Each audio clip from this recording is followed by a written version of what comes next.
Yeah, so generally, my objective for this thing is basically just to get as much input on what's happening in the real estate space as I can, and what that sort of means is aggregating the views of kind of really specific segments of the real estate space. And I thought you'd have a really interesting perspective, given the work that you're doing in one of the probably the most impacted asset classes and tenant classes right now. And so I was just wondering if you could start with a little overview of who you are, what you do, how you got to where you are, and then sort of how things have changed, in a micro sense on your day to day, and then also in a macro sense in the industry, and we can kind of go from there. Yeah, sure. So obviously, you're familiar with who I am, I am, Dan. yeah, We're both Guelph guys, and we're both up in the Newmarket area, so we're pretty familiar. And I know you have a relationship with my older brother too, and my yeah, younger brother, obviously through Guelph. yeah. Um, but yeah, my name's Kevin Winters. Born and raised in Newmarket. Went to Huron Heights, and then went on and did my 4-year BCom with a major in real estate at the University of Guelph, obviously, as you're aware. Yeah, I was a member of the men's varsity baseball team, and I played sports growing up too, hockey, baseball in the community here, and I'm still living in Newmarket today. And yeah, and then I'm currently working for a company called Recipe Unlimited, Canada's oldest and largest full service restaurant company today. They just changed their name just not long ago from Cara Foods to Recipe Unlimited. Obviously, maybe the older generation would be familiar with Cara Foods, maybe some of the business that they used to conduct, serving airlines and trains, kind of when the restaurant brand or the business kind of initially was formed, but then obviously the change in the name today seemed necessary based on where they've come from and where we are today with 23 different restaurant brands. So lots to look at, of course, and obviously with my day-to-day being changed, the head office for Recipe is in Vaughan, so just down the 400 for me. So it's a pretty easy commute. It takes me 35-40 minutes driving. In the wintertime, obviously a little longer. The 400 is a bit of a nightmare. Definitely. Yeah. But yeah, so obviously I work out of the office there, but I'm on week 6 of working from home right now. So So it's you guys started that policy pretty early then, I guess, eh? we did, yeah. It was something the company wanted to implement early and quick. Yeah, And good thing the company was in a good position to have people start working remotely, and we had all these software programs, and obviously a big shout out to the IT team because they've done such a fantastic job in making everyone's mobile workstation kind yeah, of a thing from home. So it's been a change, and obviously the work we've been doing and the priority level has set is different. yeah. So yeah, it's been a big change for us right now. So For sure. but, It's interesting to see, sorry to interrupt you, but it's interesting to see a lot of like the bigger companies, how quickly they're adapting. Like I interact with a lot of, I'd say like small to mid cap developers on a daily basis. And a lot of them don't even really have their phone system set up properly to accommodate for this change, like the work from home. yeah. And you would have assumed that smaller groups had the agility to deal with it, but I guess it's the capital and the enterprise solutions that really start to shine at a time like this, where you need to massively coordinate a bunch of people remotely, right?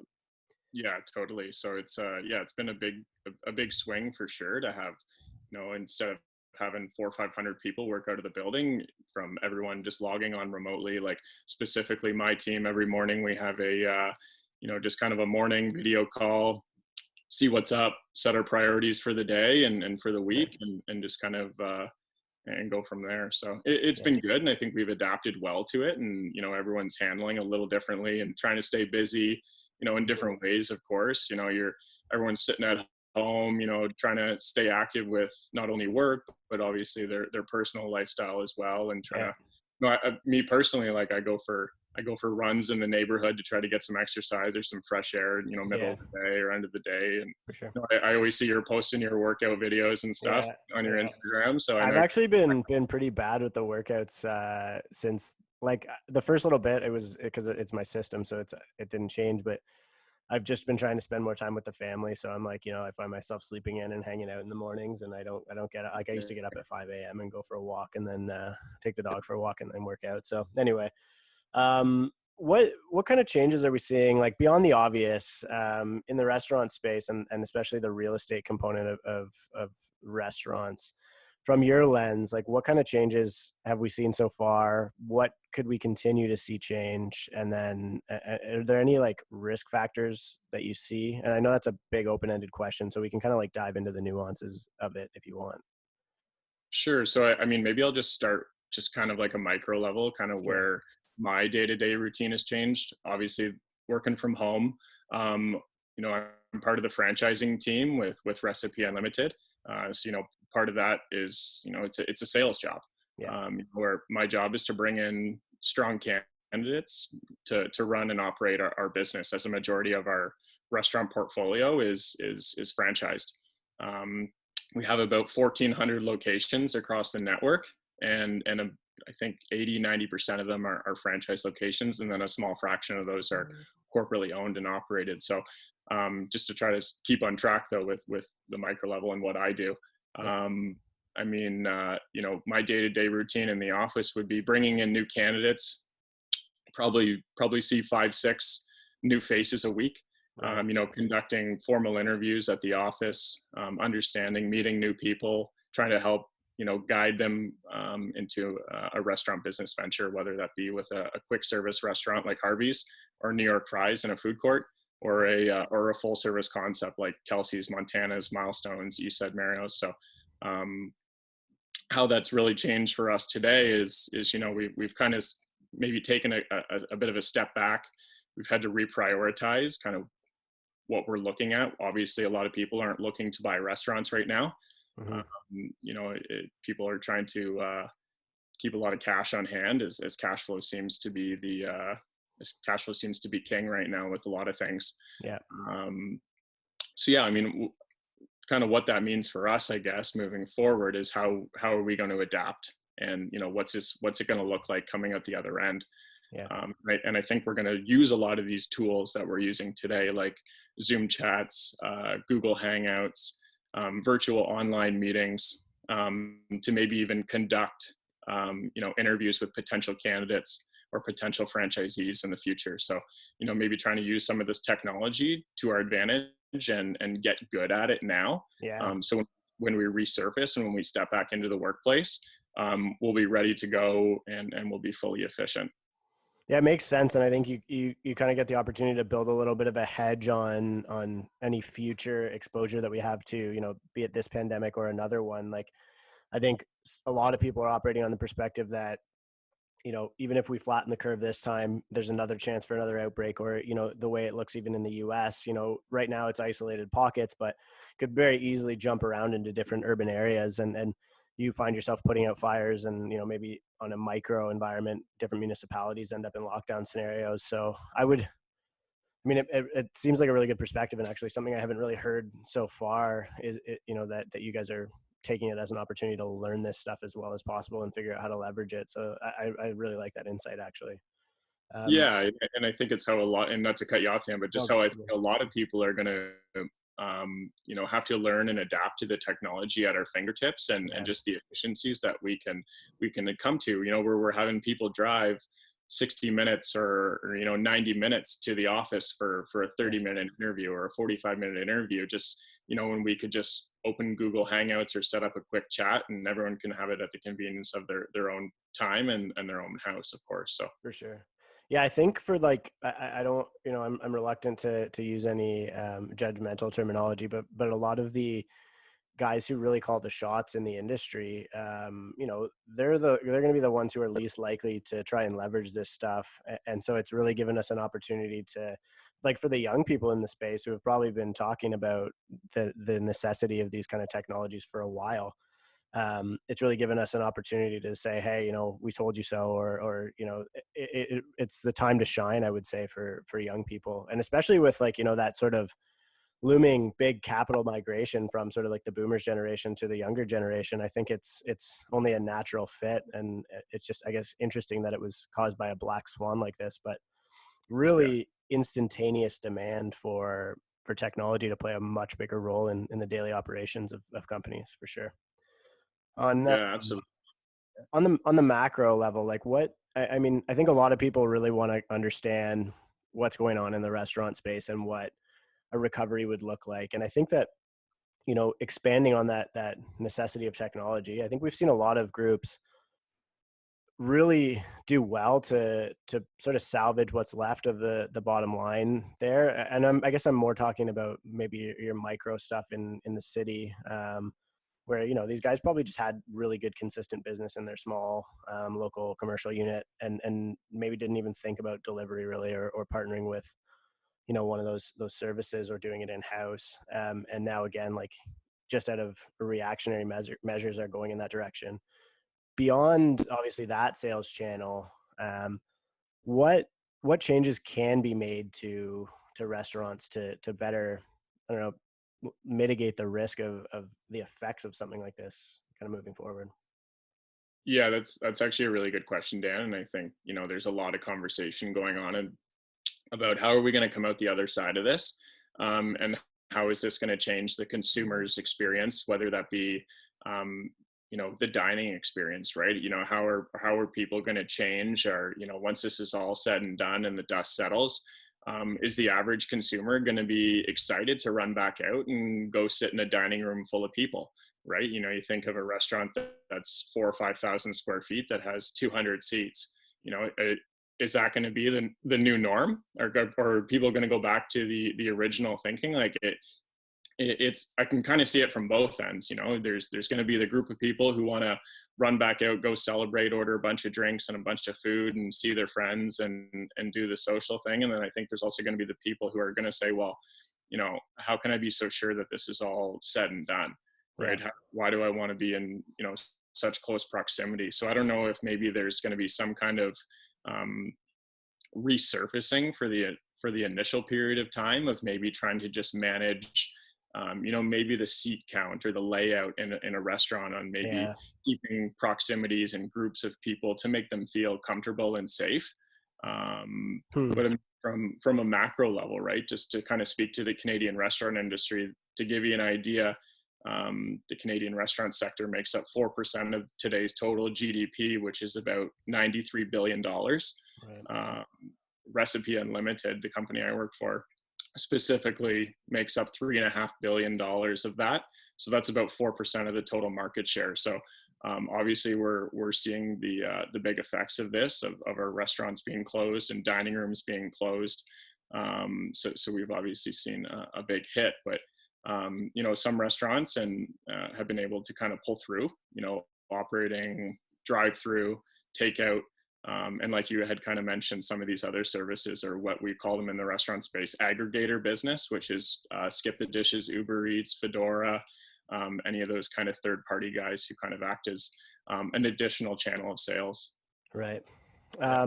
It's funny, like I kind of scratched my head a little bit there when you mentioned the changing in the layouts, because, like, I mean, in the short term, and maybe, if we end up figuring out the way that social distancing looks in a more efficient, I guess, efficiently implementable way, realistically, like, the amount of people that you're going to be able to get in a restaurant, or any retail concept, really is going to change, right? Or could. And so that could potentially, in the short term, maybe, I don't know, create some sort of differentiating factor in the demands for retail real estate, especially in the restaurant channel. Like, like you're saying, if we got to keep people 6 feet apart while they're dining or whatever, like, thing that opens up a whole new set of areas that creativity becomes really, really important. Yeah, maybe that was just like a spitball idea on the Yeah. topic of, how to maybe be innovative to the fact of Right. making people feel comfortable when re-entering the restaurant space. Yeah, Because I do think, the consumer is going to be cautious when for sure.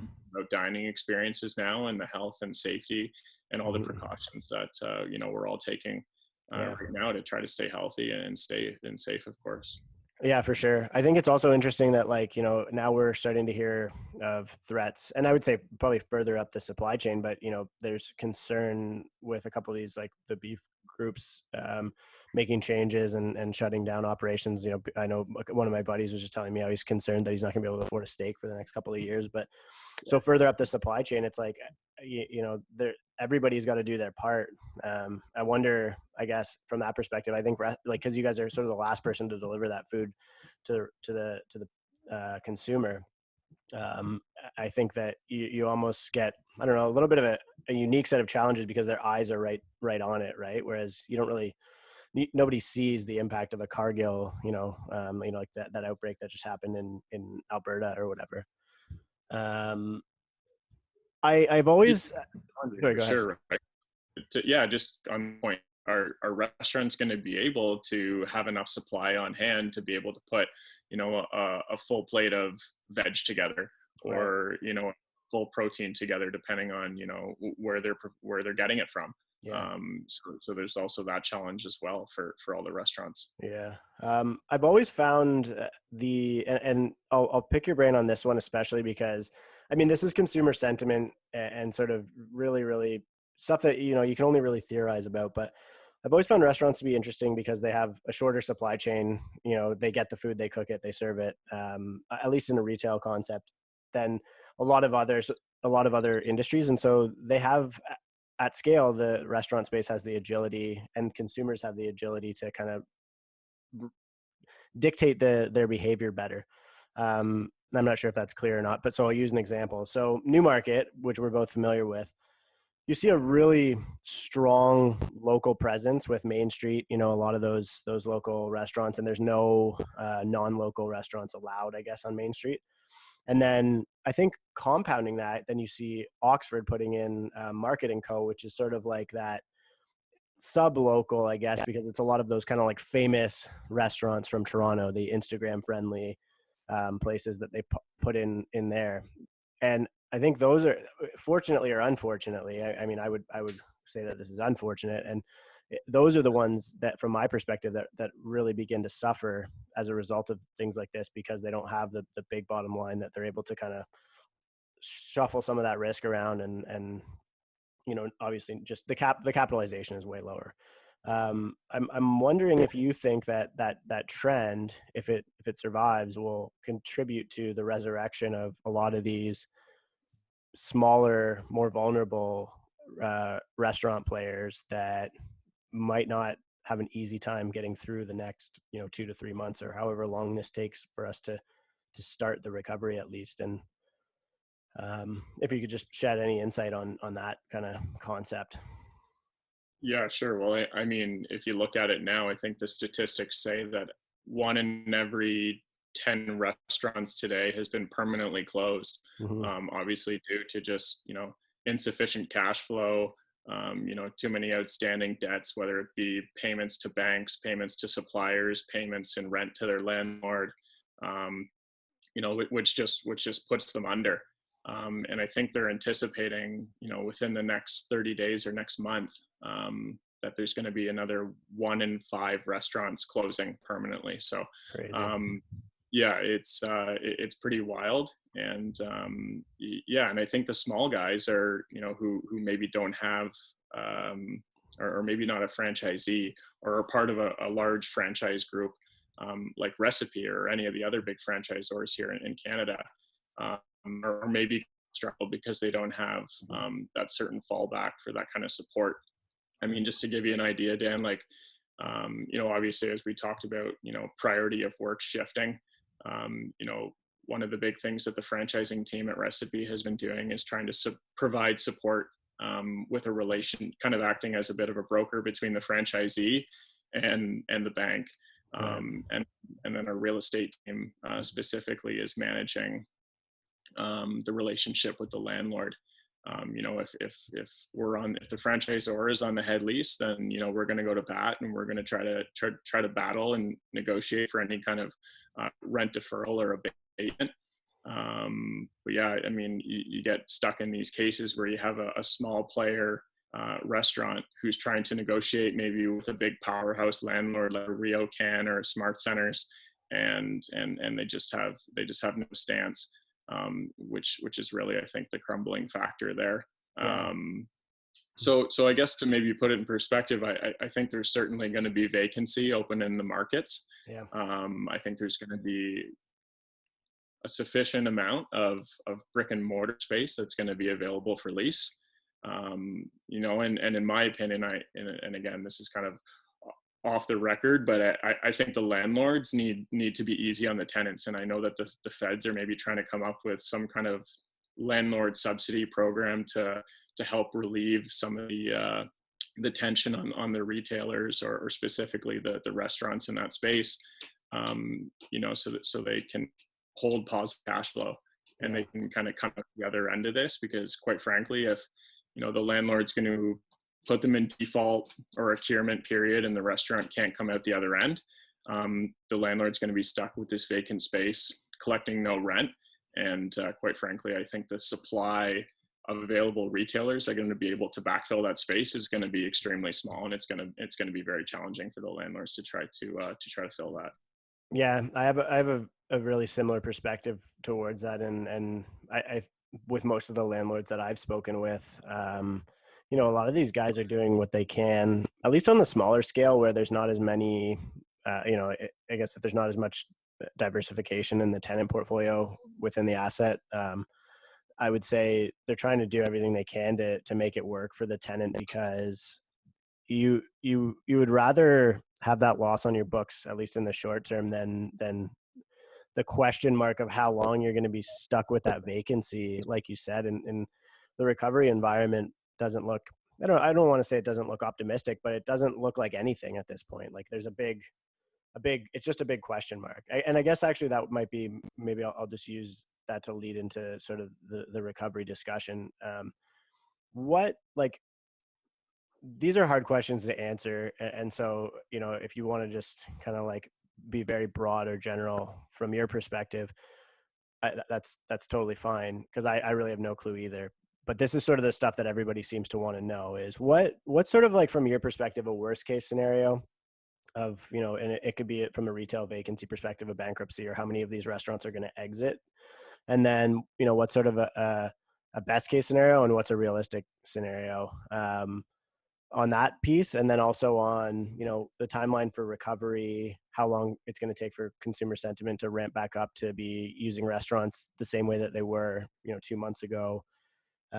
Because I guess, like, if things get solved promptly and you're able to weather the storm, the number of consumers doesn't change really. The money that they're spending might change a little bit.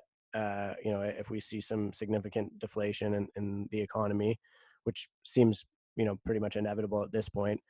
But food is food, right? And so, and I think a lot of people are really missing that restaurant experience too. So I would anticipate. Anyway, sorry, I'm rambling on. But what's sort of best case, worst case, and then, in the middle, what do you think is the most likely scenario for recovery here? Yeah, sure. So obviously, it's a bit of a tough question. Not sure if there's a right answer or wrong answer for it. Obviously, with kind of these unprecedented times and a lot of uncertainty right now. I mean, you could look at it in both lenses, but with regards to getting back on the right track and making sure that they're going in the right direction to ensure that there's going to be light at the end of the tunnel, it's obviously utilizing any of the kind of government initiatives, any of the loans that are available out there today to try to stay above water and try to stay surfaced for as long as you can. The 75% wage subsidy, which is going to become available, I believe, on Monday next week, is going to allow a lot of relief for restaurant owners to be able to, hold on to some of their staff, be able to continue to pay them, continue their operations. And also in the addition of the CEBA loan, which is the kind of the Canadian Emergency Banking loan, which is the $40,000 application that they're able to apply for, and have $10,000 of that forgiven if it's paid back, I believe, by the end of 2022, if I'm not mistaken. So Yeah, I think that's right. there are those government initiatives and loan programs that they can reach out to and get support from to try to stay surfaced as long as they can right now. And then, obviously, people who have been laid off, which is a lot. To give you an idea, I think 800,000. Sorry, my internet out there. Is it okay? Can you still hear me? Yeah, I can hear you. The video did lag for a bit, but it's all good. Sure. Yeah. So just kind of tracing back, yeah. So I think there's been 800,000 restaurant employees who have been laid off today in Canada, which is pretty substantial. Yeah. So, just having restaurant owners reach out, apply for these programs, get cash in their pocket, even if it means amortizing, these payments later on in their term, like something like the rent, if they can get deferral on their rents, their mortgage payments, whether that be both principal and interest. Just making sure they're utilizing all these things to ensure they're on the right track to try to, as we continue to say, be cash flow positive, and cash flow is as king right now. Yeah. That's going to lead everyone in the right direction. I think that we're on a good pace right now with the cases and the amount of anticipated cases that they're going to continue to see. I think everyone's doing a somewhat reasonable job at social distancing and keeping their space, and allowing any of this spread within our communities to stop. Yeah. So I mean, to give you an idea, Dan, right now our earliest back to the office date is June 1st. Right. So we could take another month and a bit to take a look at this, see how things kind of play out. Yeah. Again, it'd be a rolling date. We don't know. We're really just following the footsteps of the government right now, and kind of the stats and what we can kind of harness right now. But yeah, I mean, to give a worst case or a best case scenario, I don't have an answer on that, but no, I think actually you did, you provided a lot of good insight there anyways. I think it's really sound advice. And it seems to go along with kind of the sentiment that I've heard from a lot of people, which is just that I think, this is the first time really historically, especially in our lifetime, where it really becomes clear that we have to work together here. Like we're fighting something that is really difficult to hold anybody specifically accountable for. I mean, a lot of people want to have that politics discussion, but I think it might not be a worthwhile one. And I think that regardless, even if you're talking about things like repatriation of supply chains, and running a more domestic economy for the short term, sure, those are all conversations that you can have, but they're really outside of the discussion that, this is quite literally Mother Nature doing something, with humanity, and it demands that we fight it all together. And seeing, like the way that you just described, sort of leveraging relationships with your landlords and trying to maximize your ability there, and sort of sharing the burden, and absorbing the responsibility of everything together, and then also maximizing a lot of the government programs. I think those are they don't directly answer the question, but I think that they allude to ways that we can create a best case scenario from the hand that we've been dealt, right? And I think that's really helpful. Do you have any specific insight, sort of more to career professionals like you and I, beyond, because I think you've really been exhaustive in the way that you can create value for people in the restaurant space, and I really appreciate that. But sort of like, just for the buddies that we used to go out to the bar with at Guelph or whatever it was, what you would be making recommendations to people like that to do, and if there's anybody else you sort of want to provide advice to, because it sounds like you're pretty in touch with a lot of the ways that we can maximize some of the stuff that's available out there, which I'm not super well versed in. Are you speaking to advice in work related sense, Dan, or more just like sorry, just no, all good. Yeah. I work would be the primary one, and then I guess from a relationship or an employment perspective, like I know we've seen a lot of layoffs and furloughs, for people who perhaps are fearful that they might not be getting their position back, perhaps in the restaurant space or in another real estate related space, that might be affected by the impact that COVID has had on retail, especially. Yeah, I mean, to put an answer to that's kind of challenging in terms of giving advice for other people's work related matters, or maybe how they've been affected specifically with this, I've been fortunate enough that my role and my company plays, an essential part in this and trying to hold hands and get through this together. So, I think there's multiple aspects to it, whether it's the real estate side or the tenant side or the landlord side or the lending services provider side. I think anything's going to be handled on a case-to-case basis. So to really generalize any kind of tips or advice, I don't know if I have much to share from that aspect. Okay. No, I think that it's pretty valuable anyway. Like, and it kind of reflects what Ryan Bobick was saying about, managing those relationships with your tenants and your landlord, or sorry, your tenants and your lenders. I think for a lot of the property owners, and I guess from your perspective, it's a very similar theme, right? And I think it really demonstrates the value of the restaurant concept under a franchisor like yourself, where you guys are seeing so many iterations of this across the country that you're able to kind of leverage that experience and like you said, go to bat for the individuals that you're working with.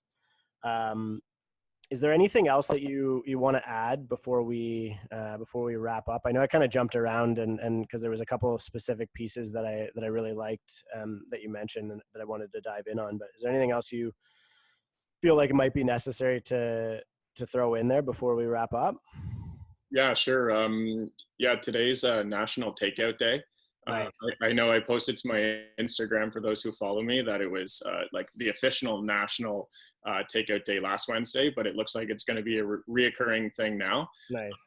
So support your local community, restaurants, of course. Get takeout, do your part, wash your hands, stay safe, keep your distance from everybody. There's actually a cool initiative that maybe I'll just quickly share, kind of on behalf of the company I work for, Recipe. So they've created this voice, or essentially maybe like a website, and it's called onetable.ca.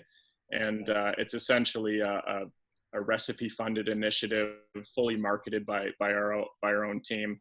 And we're from coast to coast across the nation. We're speaking with not only just our franchisees within our network and the people that we do business with, but really anyone in the restaurant community who's going through the exact same struggles that we all are, and coming together and bringing this into kind of one voice.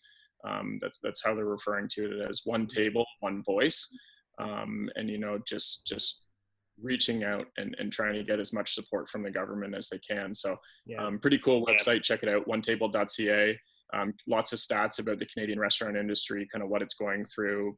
And then of course some of the initiatives on there as well, and any helpful links. So nice. On that note, actually, because I think that I kind of get the feeling that, at least, and maybe Newmarket would be a good example, or it's because I'm from a more suburban community, but you get that kind of sentiment that there's a disconnection between the local community and a larger company. When people see a big successful brand, they don't see that, not just the employees, but in many cases, the franchisee or, managers. Or is there a way to quantify how local that economic element of one of your franchises might be, to kind of give a little bit of perspective to, because I just feel like people don't really give it enough credit for how much these restaurants really contribute to the local economy. And it means that, the guy who's making, let's say, the lion's share of the profit that comes through that operation is spending money in the local economy. And it is a place that you want to go and spend your money. Totally. Yeah. I mean, restaurants are part of our communities, just like any other business. Like I said, restaurant industry makes up 4% of the total GDP, $93 billion across the nation. So it's obviously a substantial service. And to kind of give you the reality, Dan, is that the restaurant industry is tough. When I'm speaking with new candidates who are inquiring about jumping into a restaurant business, whether or not they maybe have the right experience or previous experience in the industry, the one thing we always share is that it's hard. You picture yourself in a slammed full service restaurant with 200 seats, a lineup out the door. You gotta you got someone, who's made a big spill behind the bar. You've got a keg tap that's blown. You've got, an issue in the washroom, and everyone of your staff is looking at you to make that change and to make that update, or to try to jump in to help. So, that's one of the things we always say, is that it's hard work. And I think maybe the people in our community maybe take the restaurant owners and how much hard work they put into it for granted. Right. So yeah, I mean, obviously they're a big part of our community today. And again, go out, support your local restaurants. Today's National Takeout Day. I'll say it again. So get out there and order something. So I do think that's actually, I get the feeling that that's a sentiment that might change, to be honest with you. Like, I feel like the support for hospitality industry, retail workers, et cetera, I think people are really, like, the degree of appreciation towards those services is really improving right now. And I hope that that's a trend that continues. So perhaps that's the answer to the best case question of what, how things could come through in the future, is that, people really are giving these industries a lot more credit than they did in the past. yeah, I think that would be a good example for sure too. Yeah. If people want to reach out in regards to, be it franchising, or if they just want to pick your brain on certain things, maybe a little bit more granular in a private discussion, is there a best place for them to reach you? Yeah, sure. I won't throw my number out here directly, No, but I wouldn't. yeah, just connect with me on LinkedIn.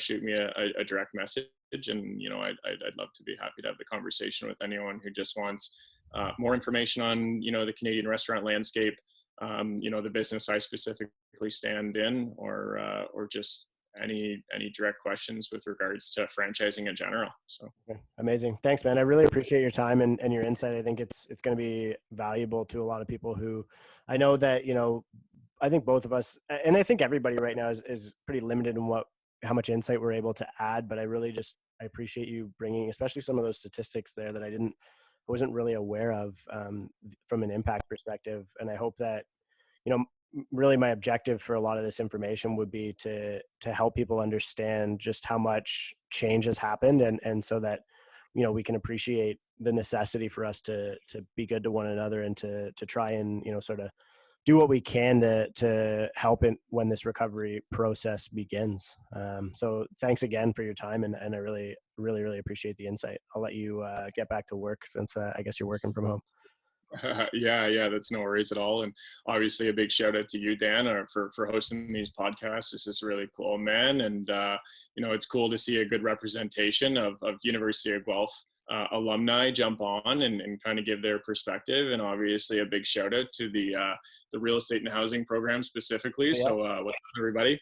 And I hope more people are incentivized to jump on and have these conversations with you. Yeah, it's actually funny that you mentioned that, because the university has actually reached out to me, and they're going to do a full week. So everybody who's coming on for the next week will be a grad on the podcast, so the first one. So the university is going to share them all on their media as well. So they're pretty fired up on just seeing alumni chatting and trying to figure this whole thing out together.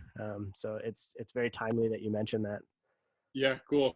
And obviously, if any new grads want to reach out and just learn about, businesses, opportunities, I'd love to chat with people as well. So.